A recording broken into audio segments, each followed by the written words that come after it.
بسم اللہ الرحمن الرحیم۔ السلام علیکم ناظرین، میں ہوں آپ کا میزبان سید سلمان گل، اور ہمارے جو ہفتوار ایک پروگرام ہے، ایک نشست ہے حشت بہشت کے نام سے، جسے بڑی محبت سے دنیا بھر میں دیکھا جاتا ہے۔ ظاہر اولیاء کاملین سے نسبت اور تعلق رکھنے والا ہر مرد مومن، ہر بندہ مومن اولیاء کاملین کی نشستوں میں، اولیاء کاملین کی صحبتوں میں کیا گفت و شنید ہوا کرتی تھی، وہاں سے قطب ابدال قلندر جو اٹھ کے نکلا کرتے تھے تو وہ کن باتوں کو سن کر، کن باتوں پہ عمل پیرا ہو کر، اور ان صحبتوں میں ظاہر ہے جب بھی کبھی اولیاء کاملین کا ان کا گیٹ ٹوگیدر ہوا کرتا تو اس میں وہ کیا وعظ فرماتے، کیا نصیحتیں فرماتے، قرآن و سنت کے عین مطابق ان کی گفتگو ہوا کرتی، لیکن اتنی آسان کہ وہاں موجود لوگوں کی زبان کو بھی سمجھتے ہوئے، ان کے دل کو بھی سمجھتے ہوئے ان پر اثر انداز ہوتی اور انہیں راہ راست پر لے کر آ جایا کرتی وہ باتیں۔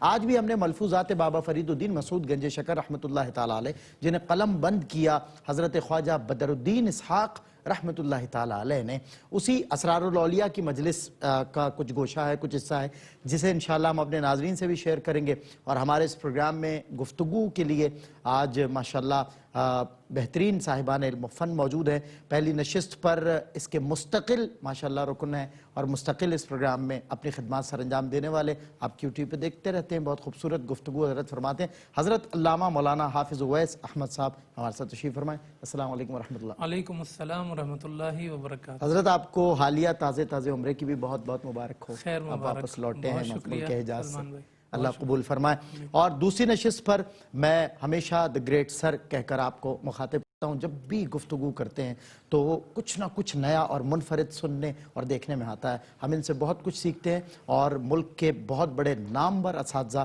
آپ کے شاگردوں میں شمار ہوتے ہیں۔ سر انوار احمد زئی صاحب ہمارے ساتھ تشریف فرمائیں۔ سر السلام علیکم ورحمۃ اللہ۔ وعلیکم السلام ورحمۃ اللہ وبرکاتہ۔ سر خیر مقدم ہے آپ کا، بابا صاحب سے منسوب اس نشست پروگرام کا ناظرین اکرام آغاز کرتے ہیں، اور میں اسرار الاولیاء کی مجلس میں جو باتیں بابا فرید الدین مسعود گنج شکر کے خوبصورت دہن پاک سے جاری ہوئیں اور جنہیں رقم بند کیا خواجہ بدر الدین اسحاق رحمۃ اللہ علیہ نے، اسی میں سے کچھ گوشہ آپ کی خدمت میں پیش کر رہا ہوں۔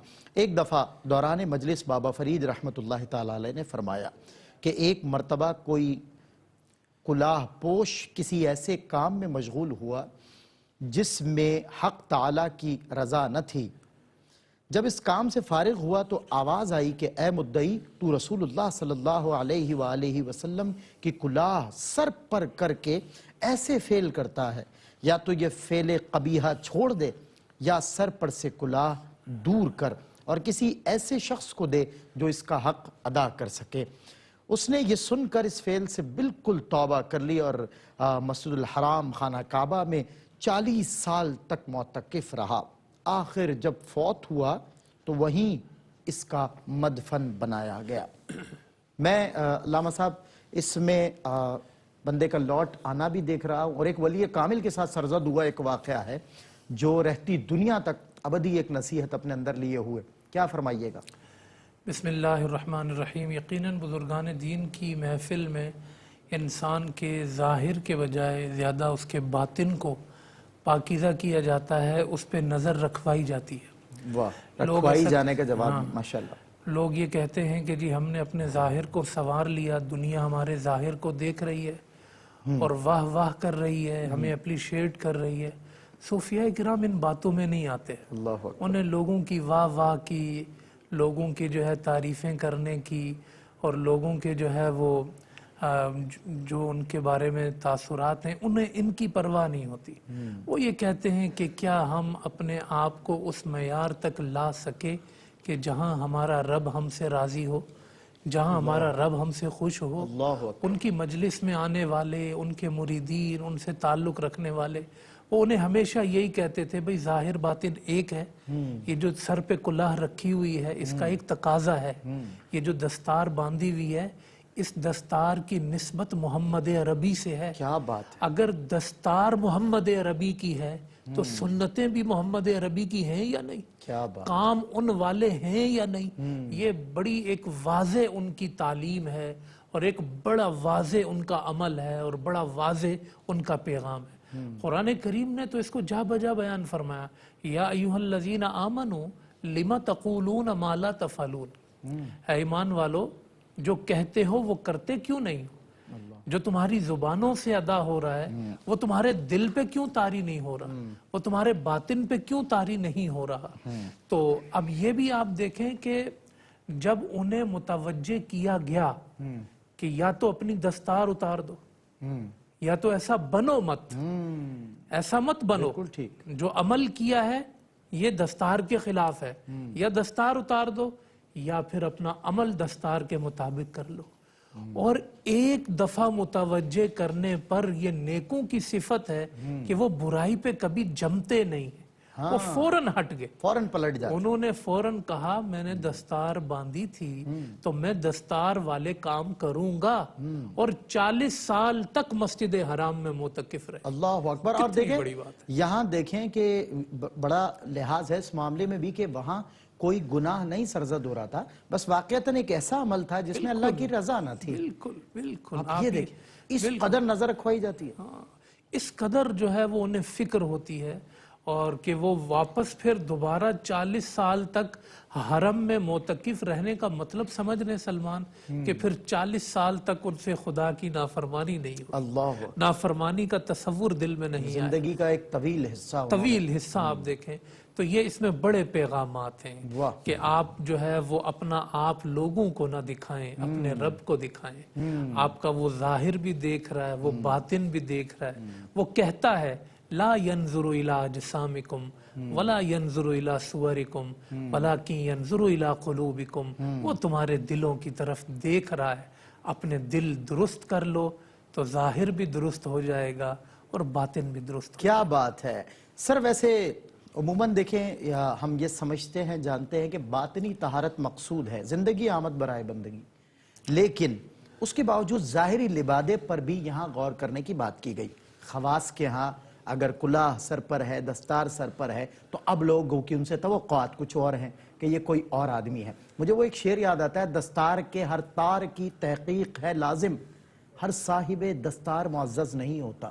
تو اس سے مجھے بات سمجھ میں آتی ہے، سلسلہ چشت میں خصوصاً اور دیگر مشائخ کے ہاں بھی بالعموم دستار بندی اور خرقہ شریف کے لیے منازل طے کرنے پڑتے ہیں، وہ بڑی کڑی شرائط ہیں۔ کیا فرماتے ہیں سوال؟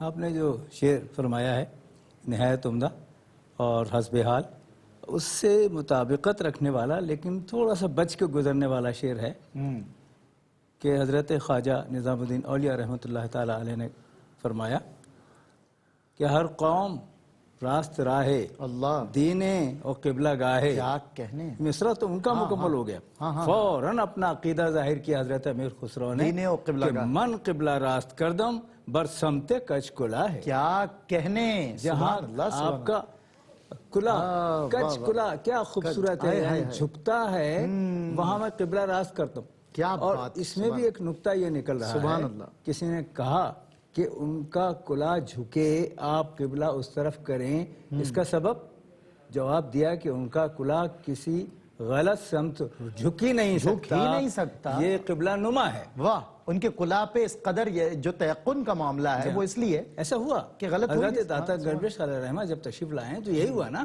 جس طرف انہوں نے مسجد کا رخ کروایا تھا لوگوں نے کہا یہ نہیں ہے، تو انہوں نے کہا صبح فجر میں آ جانا، فجر میں آئے تو خانہ کعبہ سامنے تھا، اسی رخ پر جہاں کے پیش امام تھے۔ واہ واہ سر، شعر پھر سنا دیں۔ سبحان اللہ، ہر قوم راست راہے، ہر قوم راست راہے دینے اور قبلہ گاہے۔ تو جواب میں انہوں نے کہا کہ من قبلہ راست کردم بر سمت کچ کلا ہے۔ کیا کہنے سر، کیا کہنے، سبحان اللہ، سبحان اللہ۔ ایک تو یہ چیز، دوسری بات میں یہ بھی عرض کرنا چاہتا ہوں کہ دیکھیے یہ جو آج جس کیفیت پر ہم بات کر رہے ہیں، یہ بجائے خود ایک عجیب درس کی طرف لے جا رہی ہے۔ ایک تو یہ کہ القائی کیفیت سے معلوم ہوا کہ انہوں نے وہ کام نہیں کیا تھا کہ جو کرنا چاہیے تھا، اس کلا کا جو اثر تھا یا اس کی جو توقیر تھی، تو ایک تو یہ بات، تو اس کا مطلب اندر کی بات ہو گئی، ٹھیک ہے۔ دوسری بات یہ کہ اس ظاہر سے دوسرے لوگوں کو متاثر کرنے سے منع کیا گیا، بالکل صحیح۔ تیسری بات یہ ہے کہ یہ ملفوظات میں عرض کروں ہیں کیوں ہیں ہی اس لیے کہ جب بات کی جا رہی ہے حضرت گنج شکر رحمۃ اللہ تعالی علیہ، تو وہ مجلس میں کر رہے ہیں جو وہاں موجود ہیں، ملفوظات اس لیے لکھے جا رہے ہیں کہ آنے والے جتنے لوگ ہیں اس سے استفادہ کر سکیں، استفادہ کر سکے. جو نہیں ہے اس مجلس میں آج جس طرح کی بات ہو رہی ہے. تو یہ ملفوظات اور یہ کیفیات ان شیوخ کی اس لیے ہے کہ ان کو کام ہی تفویض کیا گیا ہے اصلاح کا، اللہ اکبر. اصلاح احوال کا، اصلاح ذات کا، اصلاح فرد کا، اصلاح افراد کا. اور ان کی کلا کا وقار کیا ہے اور اس کا اثر، اس کی اثر اندازی کیا ہے، وہ آپ نے بہترین انداز سے ایلیبریٹ کیا. آپ نے فرمایا کہ نظام پاک یہ کہتے ہیں اور خسرو پھر اسی جانب فرماتے ہیں یہ تلاشے نقشے کفے پائے مصطفیٰ کی قسم والی بات، چنے ہیں آنکھوں نے ذرات خاک کے کوئے رسول. کیا بات. آپ کی رسائی بہت آگے. یقیناً یہی ہے کہ آپ جس کے لیے کہہ رہے ہیں ذرا سمجھ لیجئے، سوچ لیجئے. ہر قوم کا اپنا ہوگا قبلہ. ہمارا قبلہ ہم متعین کرتے ہیں اس طرف جس طرف آپ کی کلا جھکتی ہے. یہ عقیدے کی بات. واہ سبحان اللہ سبحان اللہ. تو سر اسی سلسلہ چشت کے جو ظاہر خصوصیات ہیں اس میں کلا سے متعلق بھی، لباس سے متعلق بھی، اچھا پھر تیقن کا معاملہ یہیں سمجھ میں آتا ہے کہ ظاہر ہے عاشق و معشوق کی ایک مثال آپ نے پیش کی. اس کے علاوہ نصیحتیں، یعنی کہ جب بھی نشست ہے، میں اس بات کو اس پروگرام کا ہمیشہ خاصا سمجھتے ہوئے تصور کرتے ہوئے پوچھا کرتا ہوں صاحبان علم سے کہ ایک آج کی خانقاہ ہے جس میں ملنا ملانا بیٹھنا، ہم کسی کی طرف اشارہ نہیں کرتے. ایک خانقاہ وہ تھی کہ کوئی آیا تو لے کے ہی گیا وہاں سے، خالی کوئی لوٹتا نہیں تھا، وہ قطب بن کے اٹھتا تھا، ابدال بن کے اٹھتا. ان خانقاہوں کا مقصد کیا تھا ان کے قائم ہونے کا یا یہاں آنے کا، وہ اس پہ تھوڑی سی نگاہ ہو. اگر آج کے ڈکشن میں بات کریں تو ہم یہ سوال کریں گے کہ یونیورسٹیز کا مقصد کیا ہے؟ اسناد تفویض کرنا. ٹھیک. یہ جامعات تھیں، یہ اکادمی تھے، یہ یونیورسٹیز تھیں. چلتی پھرتی کیا کبھی کبھی چلتی پھرتی، کبھی کبھی اس جگہ جہاں شیخ بیٹھے ہیں اور بیٹھے ہیں. واہ. تو دونوں طرف چلتے چلتے تو وہ دیتے ہی تھے سبق اپنے عمل سے، بالکل اپنی گفتگو سے، اپنے اقوال سے. لیکن وہ بھی فرق یہ ہے کہ آپ کی جامعہ سند دیتی ہے، اندر سے سنوارتی نہیں ہے. وہ سند کے ساتھ تربیت کرتے تھے، اندر سے سنوارتے تھے. کیا بات ہے. اور سلسلہ چشت کے حوالے سے جو آپ نے فرمایا تو ایک جملہ صرف عرض کرنا چاہ رہا ہوں کہ جناب سلسلہ چشت کی تفہیم اس وقت بہت ضروری ہے، اس لیے کہ ان کے یہاں ضوابط تھے، قواعد تھے، ان کے مطابق جب کوئی ہوتا تھا تو اسے تفویض کی جاتی تھی وہ ڈیوٹی کہ وہاں چلے جاؤ اور وہاں جا کر تم اپنا کام کرو اور واپس آ کر اس کی رپورٹ کرو. تو یہ ایسا نہیں ہے، جدول بنتا تھا. وہ جدول موجود ہے کتابوں میں کہ کیا کیا چیزیں انہیں چاہیے اور کیا کرنا ہے اور کیا نہیں کرنا. باقاعدہ تعلیم و حکمت سے لبریز ادارے کہ جنہوں نے لوگوں کو ان کے فرائض سمجھائے اور ان کو بتایا، ان کی ذمہ داریاں سمجھا کر انہیں بطور سفیر بھی نہ جانے کہاں روانہ کیا اور انہوں نے جا کے دین متین کی خدمت کی. ایک ایک کے ہاتھ پر لاکھوں لوگوں کا مسلمان ہونا اس پہ دلالت کرتا ہے. وقفے کے بعد انشاءاللہ آپ سے پھر ملاقات ہوتی ہے پروگرام ہشت بہشت میں. خوش آمدید ناظرین، آپ کا خیر مقدم ہے پروگرام ہشت بہشت میں. بابا فرید مسعود گنج شکر رحمۃ اللہ تعالی علیہ کے ملفوظات ہیں جنہیں آپ کے چہیتے شاگرد اور خلیفہ حضرت خواجہ بدر الدین اسحاق رحمۃ اللہ تعالی علیہ نے محفوظ کیا اور آج امت تک یہ ملفوظات پہنچے ہیں خواجہ بدر الدین اسحاق رحمۃ اللہ تعالی علیہ کے توسل. اور یہ وہ میں نے آپ کو بتایا تھا نا کہ یہ جو ان کا جب بھی ملنا ملانا ہوا کرتا تو وہ وعظ و نصیحت سے خالی نہ ہوتا، حکمت سے لبریز ہوتا، تعلیم ہوتی، اللہ اور اس کا رسول ہوتا. وہاں آگے یہ خود نہ ہوتے بلکہ آگے علم ہوتا اور یہ لوگ پیچھے ہوا کرتے تھے. تو آج اس دور کو شد ضرورت ہے ان ملفوظات کے ذریعے ہی اپنی اصلاح کرنے کی، اس دور کو اپنی اصلاح کرنے کی، ذاتی طور پہ اور انفرادی طور پہ بھی اور اجتماعی طور پہ بھی. بہت ساری مختلف منفرد اور غلط شکلیں ہمیں خانقاہوں سے متصل دیکھنے اور سننے میں آتی رہتی ہیں جن سے دل ضرور ہمارا دور ہوتا ہوگا، بدزن ہوتا ہوگا، لیکن دراصل ہماری جو خانقاہیں ہیں ان کی جو اصل ہے وہ ہم اس پروگرام کے ذریعے آپ تک پہنچانے کی کوشش کر رہے ہیں. ان کا مقصود کیا تھا، مطلوب کیا تھا، ان کے منعقد ہونے کا سبب کیا بنا کرتا تھا. جتنا وقت ان خانقاہوں میں بزرگان دین گزارتے تو کیا کچھ سیکھتے، کیا کچھ سکھاتے، وہی آپ سے شیئر کر رہے ہیں. میں علامہ حافظ اویس احمد صاحب کی طرف بڑھتا ہوں. اگر کوئی علامہ صاحب اچھوں کی نقل کرنا چاہے اور کہتے ہیں اچھوں کی نقل اچھی اور ان کا حلیہ اختیار کرتا ہے، اپناتا ہے، یعنی کلاه سر پہ رکھتا ہے کسی اچھے کو دیکھ کر، دستار باندھ لیتا ہے، لباس اس جیسا پہن لیتا ہے، اس کی طرح چلنا پھرنا شروع کرتا ہے، اس حوالے سے کیا فرمائے گا؟ یہ عمل کیسا ہے؟ یقیناً اچھوں کی نقل کرنا، انہیں کاپی کرنا، انہیں فالو کرنا بہت اچھی بات ہے، مگر اس کا معنی و مفہوم بھی انسان پر واضح ہو کہ اس نے کیا اس میں سمجھ رکھا ہے کہ وہ اگر کسی کو اپنا رہا ہے، کسی کو کاپی کر رہا ہے، تو اگر تو وہ صرف ظاہر کی حد تک کر رہا ہے تو سمجھ لیں کہ وہ گمراہی کا شکار ہو گیا۔ ٹھیک، اگر اس نے یعنی یہ صرف ظاہر کرنے کے لیے یا ہاں دکھانے صرف کے لیے؟ ظاہر کرنے کے لیے اور اپنے بھی صرف ظاہر پہ، صرف ظاہر پہ یہیں کام تک کر کہ رہا ہے، اس نے باطن محدود، ہاں، اس کی سوچ یہی ہے کہ جی لوگوں نے مجھے دیکھ لینا ہے، اچھا کہہ دینا ہے، ان کو بھی اچھا کہا تھا، مجھے بھی اچھا کہہ دیا، ان کی ٹوپی بھی اس کلر کی تھی، میری ٹوپی بھی اس کلر کی ہے، تو پھر یہ اس نے سمجھ لیں کہ غلط سمجھا نقل کرنے کو، کاپی کرنے کو، یہ اس کا معنی و مفہوم نہیں ہے۔ ٹھیک ہے، کاپی جو آپ نے کرنی ہے، نقل اگر آپ نے کرنی ہے تو وہ کلی کرنی ہے، جزئی نہیں کرنی، مختصر نہیں کرنی، اسے پھر اینڈ تک پہنچانا ہے۔ بالکل، پھر آپ نے ویسے ہی بننا ہے جیسا آپ نے اپنا آئیڈیل بنایا ہے۔ ہاں پتہ چلا کہ وہ ریاضتیں، مجاہدات، وہ سب فراموش کر کے محض ان کی صورت اور ان کا جو لباس ہے وہ اختیار کر لیا۔ روزے انہوں نے باطن رکھے وہیں کا تھے وہیں۔ اور آپ نے صرف عید کرنی ہے تو جی، پھر یہ مسئلہ ہے۔ واہ، آپ نے بھی ساتھ روزے رکھنے ہیں، آپ نے بھی وہ مشقتیں برداشت کرنی ہیں۔ اگر یہ سوچ رکھ کے کہ آپ نے کسی کی طرح اپنا جو ظاہری حلیہ ہے، آپ نے بھی انہی کی طرح اپنا ظاہری حلیہ بنایا اور اس نیت کے ساتھ کہ اس حلیے کی برکت سے میں آہستہ آہستہ ان کے تمام اعمال کو اپنے عمل میں ڈھالتا چلا جاؤں گا، تو یہ وہ بہترین کاپی ہے کہ جو مقصود ہے۔ اسی لیے تو کہا جاتا ہے کہ ان کی صحبت میں بیٹھو۔ واہ، بھئی جب آپ صحبت میں بیٹھیں گے تو آپ کو اچھا لگے گا ان سے بات کرنا، تو آپ بات کرنا سیکھ جائیں گے۔ بالکل، جب آپ ان کے ساتھ بیٹھیں گے تو سلیقہ آئے گا آپ کو سلیقہ آئے گا۔ وہ ظاہر ہے کہ آپ دیکھیں نا، ہم نے بابا صاحب کی جتنی مجلسیں دیکھیں، خواجہ صاحب کی جتنی مجلسیں دیکھیں، ارے ان کے ساتھ بیٹھنے والا کیسے کاپی نہیں کرے گا؟ ہم تو خالی پڑھ کر اپنے آپ میں تبدیلی محسوس کرتے ہیں۔ بالکل ایسا ہوتا ہے۔ یعنی آپ دیکھیں بالکل، کتنا بالکل۔ اثر ہے ان کی مجلس کے اندر۔ توجہات کا مرکز ہیں یہ لوگ، جی، آج ان کا ذکر کریں تو توجہ ادھر ہے۔ اب خواجہ صاحب دیکھیں، ان کے پاس کوئی آ کے بیٹھا، حضرت آپ کے کچھ ملفوظات لکھنے ہیں، انہوں نے کہا جی آپ بیٹھ جائیں، انہوں نے کچھ باتیں کہیں، مجلس جب برخاست ہوئی، کہا میرے بیٹے اب آپ چلے جائیں، میرے نوافل کا ٹائم ہو گیا ہے، اللہ اکبر، میرے فلاں کام کا ٹائم ہو گیا اللہ ہے۔ اکبر۔ یہ چیزیں ہیں کاپی کرنے کی کہ خواجہ صاحب کس ٹائم نوافل پڑھتے تھے، جب خواجہ اٹھے صاحب تو کس غرض سے اٹھے؟ کس غرض، وہ بولے تو اللہ کے لیے، ہائے ہائے، خاموش ہوئے تو اللہ کے لیے، سبحان اللہ، وقفہ کیا تو اللہ کے لیے، ہائے ہائے، مجلس کی تو اللہ کے لیے۔ تو ان کی مجلسوں میں ایک پوری بہار ہے، مگر اس پوری بہار کو حاصل کرنے کے لیے جو کاپی کرنے کا ایک کانسیپٹ ہے وہ کلی ہونا چاہیے، جزئی نہیں ہونا چاہیے۔ کیا بات ہے، بہت خوب، بہت خوب۔ میں سر سلسلہ چشت میں ایک خاص قسم کی کلاه چار تر کی پہنائی جاتی ہے، یہ بھی خاص قسم کی، اس حوالے سے میں چاہتا ہوں کچھ بیان فرمائیے، کچھ بتائیے۔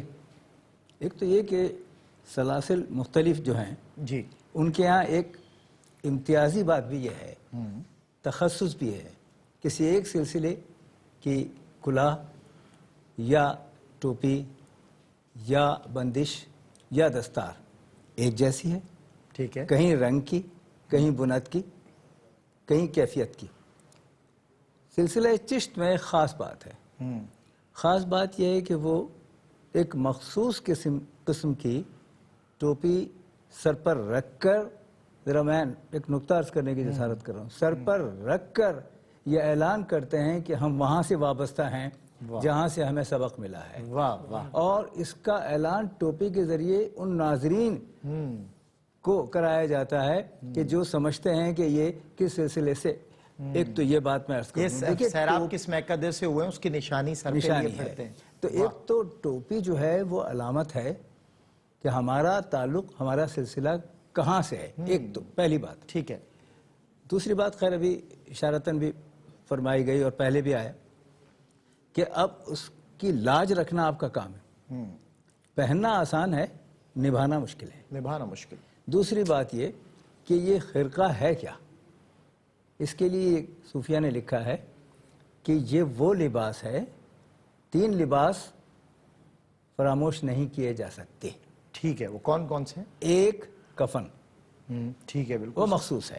بالکل صحیح۔ دوسرا احرام، وہ مخصوص ہے۔ واہ، تیسرا خرقہ، کیا کہنے سر کیا مطلب ایک منزل ایک سمجھ میں آ رہی ہے، منزل ہے، کیا ہے بات، بھی تربیت کی بات ہے۔ آج ہم ایک یعنی آپ کہہ رہے ہیں کہ وہ ابتدا، وہ انتہا اور وہ بین درمیان، جی آمد برائے بندگی اور یکسوئی۔ جی ہاں، آپ نے بہت صحیح فرمایا۔ کیا اس میں صرف ایک چیز اگر ہم شامل جی، کر لیں جی، جی۔ کہ یہ خرقہ جو ہے یہ عمل کی علامت ہے، اچھا، اور وہ عبادت کی علامت ہے، اور وہ جو تیسری بات میں نے کہی ہے وہ سپردگی کی ہے کہ اب جو عمل کیا تھا اس کا نتیجہ کیا آتا ہے، واہ، اب رزلٹ کے لیے سوچ رہے ہیں۔ آج آپ بھی، ہم بھی یونیورسٹیز میں گاؤن پہنتے ہیں، بالکل، اس سے اندازہ ہوتا ہے کہ یہ اس یونیورسٹی کے طالب علم ہے، لیکن وہ گاؤن ہوتا ہے برائے نام، یہ ہے برائے کام۔ واہ، اس لیے اس کا بہت خوب، فرق، اور یہ عہد نامہ ہے، عہد نامے کے ساتھ پہنا جائے تو وہ خرقہ ہے۔ خرقے کا ایک مفہوم ہے بھی یہی۔ واہ واہ۔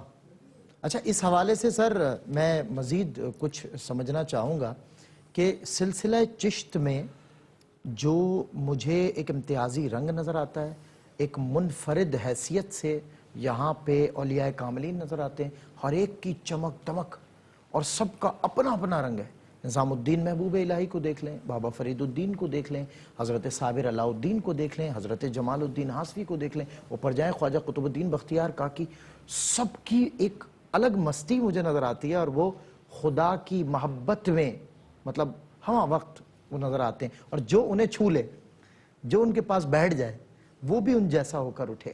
یہ ایک خاص رنگ، ویسے تو تمام ہی سلاسل میں اس سلسلے کی خاصیت آپ پہ نے میں اس قدر خوبصورت اشارہ فرمایا، میں اس کی تمثیل مفتی صاحب سے اجازت لے کر عرض کروں کہ تسبیح کے دانے بنت کے اعتبار سے، ساخت کے اعتبار سے مختلف ہو سکتے ہیں، لیکن وہ پروئے گئے ہیں ایک دھاگے میں، اس لیے تسبیح بن رہے ہیں۔ اللہ اکبر۔ تو یہاں بھی ان کی محراب انفرادیت ایک اپنی ہے، جگہ، وہ جو آپ ذرا دیکھیے کیا کیفیت ہے کہ حضرت فرید الدین مسعود گنج شکر رحمۃ اللہ تعالیٰ علیہ کو ان کے مرشد حضرت خواجہ قطب الدین رحمۃ اللہ تعالیٰ علیہ تو پسند کر رہے ہیں، مگر ایک اعتبار سے تبریک پیش کر رہے ہیں حضرت خواجہ نظام الدین اولیاء۔ اللہ، تو یہ جو سلسلہ ہے وہ اس لیے کہ ان کی انفرادیت اپنی جگہ۔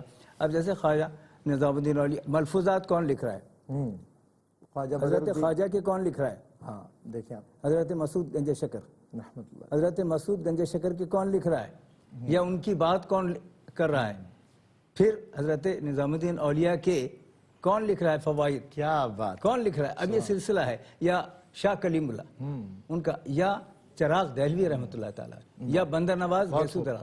تو ان سب کی الگ الگ کیفیت کے باوجود اگر ان کے یہاں ایک رو دیکھیں، وہ جو مشترک رو ہے وہ ہے وہ رو جو انہیں سلسلہ چشت سے وابستہ کرتی۔ کیا بات ہے۔ میں علامہ صاحب آپ سے بھی جاننا چاہوں گا، کیا فرمائیں گے اس حوالے سے؟ یہ جو ایک نرالا سا رنگ اور ایک یکسوئی اور ایک جانب منزل، مست و بے خود ہر بندہ دوڑتا چلا جاتا ہے جو ان سے مل لے، جو ان کی صحبت اختیار کر لے۔ یقیناً سلسلہ چشت میں جو بزرگان دین کے ساتھ ان کے خلفاء کا ایک تعلق ہے کہ خرقے کا ایک انتظار ہو رہا ہے کہ، اور اس کی ایک کب کسے تمنا بھی پہنایا ہے جائے، کہ کب کسے کسے پہنایا ملایا جائے گا، اور پھر ایسا بھی ہے کہ بہت سارے جو خلفاء ہیں وہ ہر ایک اس میں اپنی ایک شان رکھنے والا ہے، ہر ایک اس بات کا ظاہراً مستحق لگتا ہے کہ اسے یہ نصیب ہو، مگر پھر وہ خرقہ جو حضور علیہ السلام سے اور 14 صدیاں گزر گئیں، وہ مستقل ایک خرقے کی کیفیت جو چلی آ رہی ہے، پھر ان میں سے کسی ایک کا انتخاب ہوتا ہے، اور پھر وہ نظر بتاتی ہے کہ ہم نے جس کا انتخاب کیا وہ زمانے پہ چھا گیا۔ حضرت نظام الدین دہلوی رحمت اللہ علیہ چھا گئے، بابا فرید چھا گئے، یعنی ان کے مرشد کی نظر تھی کہ یوں تو بہت ہیں لیکن چھا جانے والا ہم تمہیں بتاتے ہیں، ہمیں وہ پتا ہے کہ خدا نے یہ حصہ کس کا رکھا ہوا ہے۔ تو ان کا ایک ایک شعر جو ہے نا سلسلہ چشت کا، وہ زمانے پہ بھاری نکلا. کیا بات ہے. آپ اور یہ دیکھیں اس کہ آج سلسلے- جیتے جی بڑے سے بڑا صاحب اختیار آدمی اس کی رسائی محدود ہے، اور یہ چلے جانے کے بعد بھی ان کے اذکار تک کی رسائی دیکھیں کہاں اذکار- دنیا کے کونے کونے میں چھائے ہوئے. اور انہوں نے اپنے سبحان ان اللہ، ساری سبحان اللہ. چیزوں کو اللہ کے رسول کے دین کے اعلاء کے لیے، سبحان اللہ. دین کی سربلندی کے لیے. آپ پیر مہر علی شاہ صاحب رحمۃ اللہ علیہ آپ دیکھیں، واہ. ان کا سلسلہ چشت ہے اور خدا کی طرف سے وہ ایک شیر کی مانند بنا کر بھیجے گئے ہیں. اللہ نے ان کو عزت دی تھی، انہوں نے ظاہر ہے. دین کے لیے استعمال کی، اور یہ ایک شان ہے سلسلہ سپریم چشتی. پاور ہے جسے وہ اپنی طرف سے اختیارات دیتا ہے. وہ جو عطائی اختیارات ہوتے ہیں وہ دیکھیں، ظاہر ہے اس کے لیے یہ منزل ضروری ہے، یہ یکسوئی ضروری ہے. ان لوگوں سے نسبت آپ کی کامل تب ہوگی جب آپ ان کے قول، ان کے فعل پر عمل پیرا ہو کر اور چلتے پھرتے آپ لوگ ایسے نظر آئیں کہ پتہ چلے کہ آپ کا عمل آپ کی نسبت کا تعین کرتا ہوا دکھا. نہ پوچھن خرقہ پوشوں کی، ارادت ہو تو دیکھ ان کو، یدے بیضا لیے بیٹھے ہیں اپنی آستینوں میں. ایک وقفے کے بعد ہوتی ہے آپ سے پھر ملاقات. خوش آمدید ناظرین، آپ کا خیر مقدم ہے. پروگرام ہشت بہشت میں ملفوظات بابا فرید الدین مسعود گنج شکر رحمۃ اللہ تعالیٰ علیہ کا سلسلہ جاری ہے. کچھ گوشے اور ان ملفوظات میں سے ہم نے یہاں پر رقم بند کی اور علماء کرام کے سامنے ذکر کیا، اور انہوں نے اپنی خوبصورت گفتگو سے آپ تک ان کو سمجھانے کی غرض سے اور آپ کے دلوں میں اتارنے کی غرض سے پہنچایا. خواجہ بدر الدین اسحاق رحمۃ اللہ تعالیٰ علیہ وہ ہستی ہیں جنہوں نے یہ ملفوظات رقم بند کیے، اور آج امت کو ان کے ذریعے یہ ملفوظات بابا فرید الدین مسعود گنج شکر رحمۃ اللہ تعالیٰ علیہ حاصل ہوئے. میں علامہ حافظ اویس احمد صاحب سے جاننا چاہتا ہوں، ظاہر و باطن میں یکسوئی اور یگانگت کیسے ممکن ہے، اور یہ کیسے ممکن ہو، اور متضاد یعنی اس کا تضاد کیسے، کیا فرماتے ہیں؟ ظاہر اور باطن میں جو اتفاق ہے کہ یعنی آپ کا جو من ہے، جو آپ کا قلب ہے، جو آپ کا باطن ہے، جو آپ کا پوشیدہ ہے، وہی آپ سے ظاہر ہو رہا ہو. صحیح. یہ دنیا میں کرامت بھی ہے. اسی کو کرامت کہتے ہیں، صحیح. اسی کو تقویٰ کہتے ہیں، اسی کو استقامت کہتے ہیں، اسی کو صالحیت اور نیکی کہتے ہیں، واہ. اور اسی کو اللہ کی فرما برداری کہتے ہیں. سبحان اللہ. کیونکہ اگر باطن کچھ اور ظاہر کچھ اور ہو تو اس کا سیدھا سا مطلب یہ ہے کہ آپ کے ایک حصے پر خدا کی فرما برداری ہے اور ایک پہ نہیں ہے، اور جس پر ہونی تھی وہاں نہیں ہے. بالکل صحیح. تو یہ ایک بڑا اہم سبجیکٹ ہے کہ ہم اس کے بارے میں غور و فکر کرتے رہیں، اور بغیر غور و فکر کے یہ ہو بھی نہیں سکتا. اگر آپ نے یہ ایسے ہی چلنا ہے کہ دل میں کچھ بھی ہو اور زبان پہ کچھ بھی ہو تو چلتا رہے گا، تو یہ ساری زندگی گزر جائے گی. قرآن کریم نے جگہ جگہ بتایا ہے کہ فویل للمصلین الذین هم عن صلاتهم ساہون الذین هم یراؤون. یہ جو بندہ ہے نا قیامت کے دن آئے گا، تم یہ دیکھتے تھے کہ یہ لمبی لمبی نمازیں پڑھتا تھا، تمہارا رب تمہیں بتا رہا ہے کہ یہ میرے لیے پڑھتا ہی نہیں تھا. اس نے تمہارے لیے پڑھی تھی، دیکھیے آپ ظاہر و باطن کا فرق دیکھیے. ہاں تمہیں دکھانے کے لیے پڑھی تھی، اور میں نے اس کو دنیا میں نمازی مشہور کر دیا تھا. اس کو لوگوں نے نمازی کہا ہے. اس نے میرے لیے پڑھی نہیں، اس سے کہہ دو یہ آج مجھ سے کچھ نہ مانگے، میں نے اس کے لیے کچھ نہیں رکھا ہوا. زندگی بھر کی یہ زندگی بھر کی عبادتیں اگر آپ نے توجہ نہیں دی نا کہ نمازیں کس کے لیے پڑھ رہا ہوں، روزے کس کے لیے رکھ رہا ہوں، نیک کس کے لیے بن رہا ہوں. یہ زندگی میں ایک بڑا اہم، یہ آپ نے ایک سوال کیا، یہ پوری دنیا ہے، یہ آپ کی پوری زندگی کی حقیقت ہے. اس پہ بہت غور و فکر کرنے کی ضرورت ہے. اور ایک جملے میں اگر اس کا اصولی جواب عرض کروں تو وہ یہ ہے کہ اپنے علم پہ عمل کریں. جو انسان اپنے علم پر عمل کرتا ہے، کیونکہ علم نور ہے، علم تو پاکیزہ ہے، اس پہ عمل اگر نور بن جائے، عمل بھی نور بن جائے، علم تو ہے ہی نور، علم تو ہے ہی روشنی، اور عمل بھی نور بن جائے، عمل بھی روشنی بن جائے، باطن بھی روشن، تو پھر باطن بھی روشن اور ظاہر بھی روشن. ہاں وہی میں نے کہا، دل باطن ہے اور عمل ظاہر ہے، باطن بھی روشن اور ظاہر بھی روشن. اب میں آپ کو آخر میں تھوڑا سا دیکھیں، جی فرمائیے. بالکل. علم پہ عمل کے حوالے سے اللہ کے پیارے رسول صلی اللہ علیہ وسلم نے صحابہ کرام کو دین دیا، انہیں عمل سکھایا، سب کچھ انہیں بتایا. انہوں نے ہمیشہ کاپی بھی حضور کو کیا، اپنے عمل کو حضور کے عمل اور اپنے دل کو حضور کے دل کی طرح اختیار کیا. صحابہ کرام کی آپ دسیوں واقعات دیکھیں گے. کوئی صحابی ہیں، ایک مجلس لگی ہوئی ہے، بیٹھے ہیں،